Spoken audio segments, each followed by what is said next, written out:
खेवा बलोचा हबे पुरवा बलोचा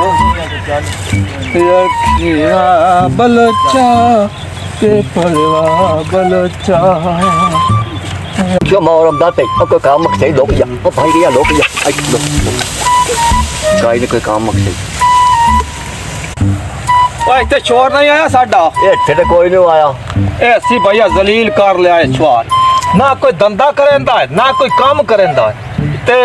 ए वेला चार पार फिरदा है तू इथे की करेंदा बैठा यार मैंने कहना तबाह बड्डो आसू हला हाँ माल भुखा खाता है बढ़िया जो टकरी ना तो नु गल ही हो रहा मैं गले संभल को हां ते हाँ चल नहीं करेंगे है ता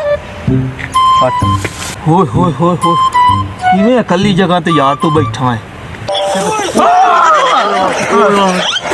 चंगे वे यार काक तो लगे रहा मैनू डरा ते यार ही हस होंदा चंगे